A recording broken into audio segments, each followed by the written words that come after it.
महाराज जी, सबसे श्रेष्ठ भक्ति कौन सी है, जो कर्मों के साथ की जाती है या सब कुछ त्याग कर की जाती है? जो समर्पण और त्याग, ये दो बातें हैं। एक में है कर्म करते हुए कर्म का समर्पण, एक है समस्त लौकिक कर्मों का त्याग करके केवल वैराग्यवान होकर भगवान के चिंतन में रहना। बात दोनों में एक ही है।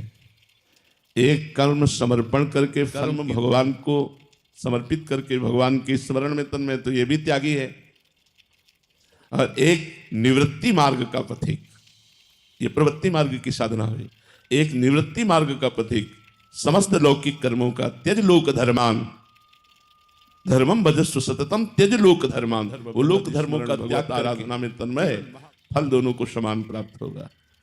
क्योंकि दोनों भगवान के लिए ही अपने जीवन को व्यतीत कर रहे हैं। खास बात है उद्देश्य, दोनों का उद्देश्य एक होने पर कर्म त्याग और कर्म समर्पण दोनों बात देखिए। कर्म त्याग प्रायः निवृत्ति मार्ग परक और कर्म समर्पण प्रायः प्रवृत्ति मार्ग सरल। क्योंकि जब तक हमारी चित्तवृत्ति प्रभु में नहीं लगेगी तब तक हमारा सब व्यर्थ है। वो वैराग्य व्यर्थ है जिसमें भगवत स्मृति नहीं है, और वो गृहस्थ व्यर्थ है जिसमें भगवत स्मृति नहीं है। भगवत स्मृति ही खास बात है। नष्टो मोहा स्मृति लब्ध्वा तत्प्रसादान मयाच्युतः। भगवान की कृपा प्रसाद से मोह नष्ट हो जाए, स्मृति जागृत हो जाए, यही खास बात है। ये तो सर्वाणि कर्माणि मयि सन्न्यस्य मत्पराः अनन्ये नैव योगेन माम ध्यायन्त उपासते। भगवान करे ये तो सर्वाणि कर्माणि सन्न्यस्य माने मेरे को समर्पित कर देना। जो सारे कर्म मेरे को समर्पित कर देते हैं, सन्न्यास का मतलब होता त्याग। कर्म कर रहे हैं लेकिन राग रहित नहीं, भगवान के लिए, उसके फल को भगवान को समर्पित कर दिया। कर्म और कर्म फल दोनों से जो उदासीन होता है वो संन्यस्त होता है। ये तो सर्वाणि कर्माणि मयि सन्न्यस्य मत्पराः, लेकिन मेरे परायण होकर कर्म करे और उस कर्म को मेरे को समर्पित कर दे। अनन्य नैव योगेन माम ध्यान उपासते, जो अनन्य योग से मेरा ध्यान करते, मेरी उपासना करते, तेषाम हम समुद्धरता मृत्यु संसार सागरात, इस मृत्यु संसार सागर से मैं स्वयं उनका उद्धार करता हूं। तो बात है भगवत प्राप्ति की, और दोनों को भगवत प्राप्ति होगी, इसलिए दोनों अपनी अपनी जगह श्रेष्ठ है। कर्म समर्पण भी और लोक धर्म का त्याग भी भागवत धर्म में जो स्थित है, दोनों अपनी अपनी जगह ठीक है। इसलिए निवृत्ति और प्रवृत्ति मार्ग बनाया गया। किसका प्रश्न है? समझ में आई बात? महाराज जी, गुरुदेव भगवान, इस झूठे संसार में सोया हुआ व्यक्ति कौन है और जागा हुआ कौन है? जिसकी दृष्टि में संसार नहीं है, केवल भगवान है, वो जगा हुआ है। जिसकी दृष्टि में स्त्री और पुरुष और नानात्व तो वो सोया हुआ है। जगे हुए पुरुष को जैसे स्वप्न मिथ्या भासता है, ऐसे हुए जगे हुए पुरुष को संसार मिथ्या भासता है।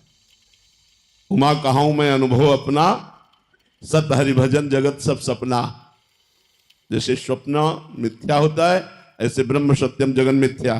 ये जगत का नानात्व जिसकी दृष्टि से खत्म हो चुका है, एकमात्र सर्वम खलमिदम ब्रह्म ने नानास्ति किंचन, सर्वत्र केवल ब्रह्म ही ब्रह्म, बस वो जगा हुआ है। जिसे जड़ चैतन्य स्त्री पुरुष अच्छा बुरा दिखाई दे रहा है, वो सोया हुआ पुरुष है। समझ पाए? महाराज जी, भक्त के लिए भगवान के निकट जाने में सबसे बड़ी बाधा क्या है? बाधा ही बाधा, एक दो तो बताए। बाधा ही बाधा है बच्चा। शरीर से राग होना मुख्य बाधा है, प्रधान बाधा शरीर से राग होना। द्वितीय बाधा शरीर संबंधी भोगों में राग होना। तृतीय बाधा शरीर संबंधी रिश्ते नातेदारों में राग होना। और फिर काम क्रोध लोभ मोह मद मत्सर ईर्ष्या द्वेष, बड़ा प्रपंच है बच्चा। जैसे भगवान अनिर्वचनीय, ऐसे भगवान की माया निर्वचनीय है। ये सब बाधा ही बाधा है। बस राधा राधा रटने लगो तो कोई बाधा नहीं। हर श्वास में भगवान का स्मरण हो तो सब राग नष्ट हो जाएंगे और प्रभु से अनुराग हो जाएगा। अगर भगवत स्मृति नहीं तो सब बाधा ही बाधा है, सब बाधा है। जो सच्चिदानंद भगवान का विस्मरण करा दे वो बाधा ही है, चाहे व्यक्ति हो, वस्तु हो, स्थान हो, कुछ भी हो। जिससे हमारी भगवती स्मृति वही सब थी, सब व्यर्थ। इसलिए बच्चा एक बाधा हो तो वर्णन करे। मुख्य बाधा शरीर, शरीर संबंधी भोग, शरीर संबंधी रिश्ते नाते, और ये काम, क्रोध, लोभ, मोह, मद, मत्सर, राग, द्वेष आदि। समझ पाए? के चरणों में कोटि कोटि प्रणाम। गुरुदेव भगवान, गुरु के चरणों की निज सेवा पूर्व जन्म के कर्मों से होती है या कृपा से होती है या कोई कोशिश करने से होती है? ना कोशिश से होती है, ना पूर्व जन्मों के कर्मों से होती है, केवल कृपा से होती है। जब अहेतु की भगवान कृपा करते हैं, जब द्रवहि दीन दयालु राघव साधु संगति पाई, जब भगवान द्रवित होते हैं तो संग मिलता है, उपदेश सुनने को मिलते हैं, उस पर चलने का सौभाग्य मिलता है। इसके ज्यादा और जब भगवान प्रसन्न होते हैं तब उनके अंग संग की सेवा मिलती है। संत महापुरुषों, गुरुजनों की अंग संग सेवा मिलना ये साक्षात इष्ट के सेवा की समानता है। जो इष्ट है वही गुरु है, जो गुरु है इष्ट है। मान लो इष्ट सेवा मिल गई तो गुरु सेवा मिल गई, गुरु सेवा मिल गई तो इष्ट सेवा मिल गई। अगर गुरु के अंग संग में है तो अपने इष्ट के संग में है। और उनके सौभाग्य का क्या वर्णन, जो गुरुदेव के वस्त्र प्रक्षालन करते हैं, गुरुदेव को स्नान कराते हैं, गुरुदेव को भोजन पवाते हैं, आज्ञा के लिए हाथ जोड़े खड़े रहते हैं, उनका तो जीवन धन्य हो गया। पर ये कृपा से मिलता है, ये कर्मों के परिणाम से नहीं या कोशिश से नहीं मिलता, ये कृपा से मिलता है। जब प्रभु कृपा करते हैं तब ये सौभाग्य प्राप्त होता है। महाराज जी, भगवान के लिए मेरे मन में जो तड़फ या बेचैनी होनी चाहिए वो नहीं है, जैसे किसी इंसान के प्रति होती है। महाराज जी, ऐसा क्या करूं कि गुरुदेव भगवान श्री कृष्ण के प्रति अमोघ प्रेम या ऐसी तड़पन बेचैनी हो जैसे सामान्य जन के लिए हमारे हृदय में? हाँ, इसमें दो कार्य प्रधान। पहला कार्य भगवान का नाम निरंतर जप करना, निरंतर, और दूसरा अधिक समय भगवान की कथाएं सुनते रहना। भगवान की कथा सुनने मात्र से हृदय बहुत पवित्र हो जाता है और भगवान में अनुराग होने लगता है। अगर हम भगवान की कथाएं सुने और भगवान का नाम जप करें और परहेज, गलत जो गलती है उन गलत आचरणों को ना करें। यदि हम पापाचरण करेंगे और भजन भी करेंगे तो फिर भगवदानंद का अनुभव नहीं होगा। ये पापाचरण का त्याग करके, क्योंकि जब पाप होगा वो भजन में अरुचि पैदा कर देगा। पापवंत कर सहज स्वभाऊ, भजन मोर ते भाव न काऊ। यदि पाप हमारे द्वारा होने लगे तो भजन में अरुचि हो जाएगी, भगवान बहुत दूर से नजर आने लगेंगे, संसार सत्य लगने लगेगा, भोग सुखद लगने लगेंगे। इसलिए उपासक को चाहिए कि पापाचरण का त्याग करके भगवान के लिए अनुराग प्राप्त करने के लिए उनकी लीला कथा सुने, नाम संकीर्तन करे, नाम जप करे और भक्तों की सेवा करे। भगवान अपनी सेवा से भी अधिक प्रसन्न होते हैं भक्त सेवा से। यदि संत भक्तों की सेवा बन जाए तो बहुत जल्दी भगवद अनुराग प्रकट हो जाए। बिना भगवान के दासों की कृपा हुए साधन करने पर भी अनुराग उत्पन्न नहीं होता। जब भगवान के किसी अनुरागी संत का, किसी रसिक संत, किसी भगवत प्रेमी महात्मा का संग मिल जाए, इसीलिए गोस्वामी जी ने कहा, तात स्वर्ग अपवर्ग सुख धरी तुला एक अंग, तूल न ताय सकल मिली जो सुख लव सत्संग। भगवत प्रेमी महात्माओं के लव मात्र, क्षण मात्र के सत्संग के सामने स्वर्ग आदि सुख, मोक्ष आदि, तात स्वर्ग अपवर्ग, मोक्ष सुख को भी नहीं रखा गया, क्योंकि मोक्ष सुख भी लघु हो जाता है जब प्रेम प्रकट होता है। तो भगवत प्रेमी महात्माओं का संग, उनकी सेवा, नाम जप, नाम कीर्तन, लीला कथा श्रवण और पापाचरण का त्याग, तो इसी जन्म में भगवत प्राप्ति की विकलता आ जाएगी। लेकिन दीर्घ काल, सातु दीर्घ काल निरंतर सत्कार सेवितो दृढ़ भूमि, दीर्घ काल तक निरंतर आदर के सहित अपनी साधना चलती रहे बिना अभिमान के, तो वो अनुराग प्रकट कर देगी और विकलता आ जाएगी। श्री हरिवंश महाराज जी, संसार में गुरु प्रदत्त मिलने वाले ऐश्वर्य और सम्मान को पचाने का उत्तम उपाय क्या है? दासत्व। चाहे विश्व का ऐश्वर्य हमें गुरुदेव दे दे तो संपत्ति किसकी? गुरुदेव की। कभी मुनीम को अहंकार होता है क्या? जो मुनीम होता है उसको तो हर समय ये बात रहती कि मालिक का है, मेरा तो है नहीं। तो बैठा गद्दी में होता है, लेकिन उसको पता है मैं केवल मुनीम हूं, मैं मालिक नहीं हूं। ऐसे ही सब संपत्ति रघुपति कया ही, नाथ सकल संपदा तुम्हारी, मैं सेवक समेत सुत नारी। तो विश्व का वैभव भी यदि गुरुदेव दे देते हैं तो उसमें हमें कोई परेशानी नहीं होगी, क्योंकि हमारा दासत्व पुष्ट है।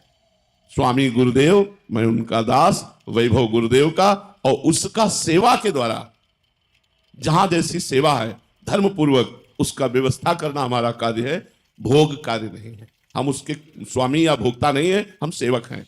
सेवक भाव रहने से बड़ी पुष्टता बनी रहेगी और कभी भी पतन नहीं होगा। और जहां स्वामी भाव आ गया वहां पतन हो जाता है। जब हमारे अंदर ये भाव है कि मेरे गुरुदेव की वस्तु है, जैसे भगवान श्री राम 14 वर्ष वनवास, भरत जी 14 वर्ष भगवान श्री राम की पादुका सिंहासन पर विराजमान करके अयोध्या का राज्य शासन संभाला, लेकिन भाव क्या था? राजा राम और मैं सेवक।